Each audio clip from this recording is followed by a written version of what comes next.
Hello students, welcome back to our channel. In the last video of central nervous system, we have learned about the forebrain. So today our topic is midbrain and hindbrain. So let's start. At first, midbrain. So the midbrain is the shortest part of the brainstem. It is located between thalamus and pons. Its major components are cerebral peduncle, contain motor pathways. Its function is connection between cerebrum and lower brain regions. Then corpora quadrigemina. It contains four rounded elevations which are called A. Superior colliculi. Function is visual reflexes, eye movement, tracking moving objects. Examples are turning eyes towards light, following a moving bird. Then inferior colliculi, which is 2 in number. Superior colliculi is also 2 in number. So inferior colliculi, the function is auditory reflex.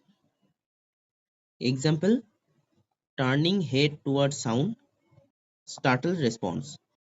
So here you can see this part is the brain stem and this green part is midbrain. Below that there is pons and below that there is medulla oblongata. Now let's see the functions of midbrain. Number 1, visual reflex center. It controls reflex eye movements. Then auditory reflex centers. It controls reflex head movements towards sound. Then third, motor pathway. Carries impulses between forebrain, hindbrain and spinal cord. Now come to hindbrain. It is the second largest brain part located below cerebrum. It consists of two hemispheres. You can see in the photo that this is the central lobule and this is the vermis. And at the both sides of the vermis and the central lobule, these two are the cerebellar hemisphere. This is the superior cerebellar peduncle, this part, and this is middle cerebellar peduncle, this part. These are the nodules and these are the flocules. So this is the top view of the cerebellum. And in the rear view, we can see this is vermis, this is the central lobule, and these are the two hemispheres, which is divided into anterior lobe and posterior lobe by the help of the primary fissure. Now let's see the functions of the cerebellum. At first, coordination of muscles. It ensures smooth movement. Examples are writing, running, playing cricket. Number 2, maintenance of balance. It helps maintaining equilibrium. Examples are standing, cycling. Number 3 is posture control. It maintains the body posture. Number 4 is muscle tone. It keeps muscles partially contracted. Number 5, motor learning. It is important for learned skills. As for example, driving, typing, piano playing. What are the clinical significance? If damage occurs in the cerebellum, it causes ataxia, which is loss of coordination, intention tremor, shaking during movement, and loss of balance. Now let's see the second part of the hindbrain, which is called pons. It is a bulging part of the brainstem located above medulla. Functions are bridging function, acts as a communication center between cerebrum, cerebellum, and medulla. Then respiratory regulation helps medulla to regulate breathing rhythm. Then sleep regulation. It is important in sleep cycle control. So here you can see this is the pons which is present between medulla oblongata and midbrain. So the pons acts as a bridge that connects and coordinates different parts of the brain.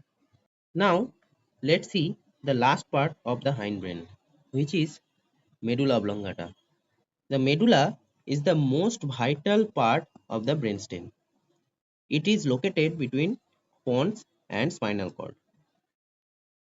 The vital centers are cardiac centers, which control heart rate, force of contraction.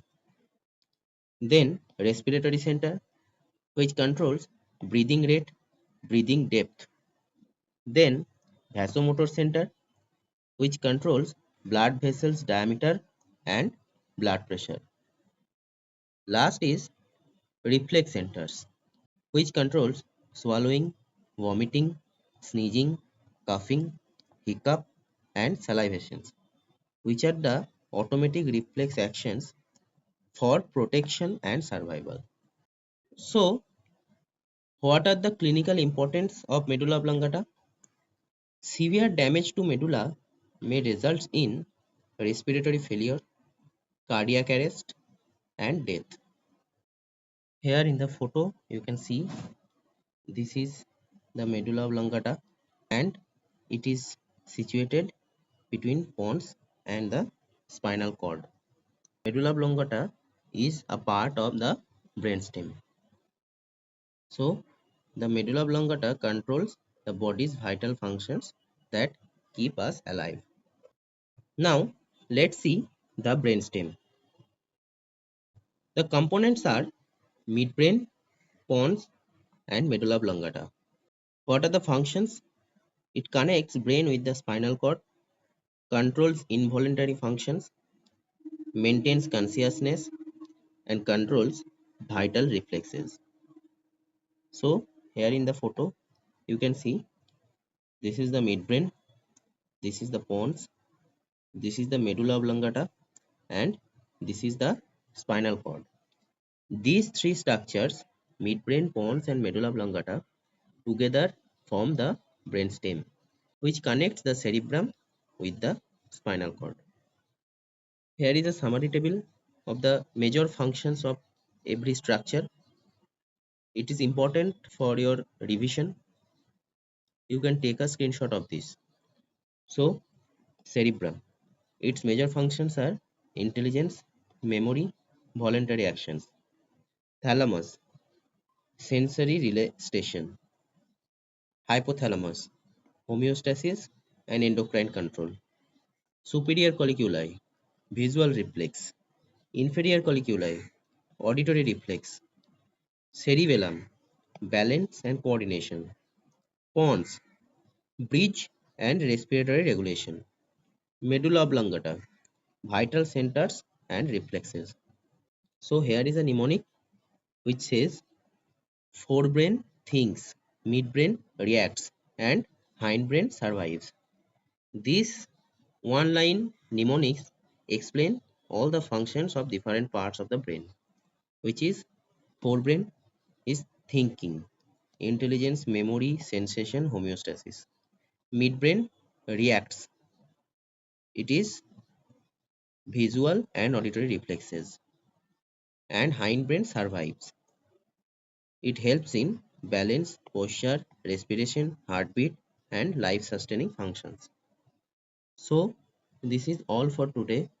In the next video, we will learn about the spinal cord and the reflex actions. If you like the video, then like, share, and subscribe our channel.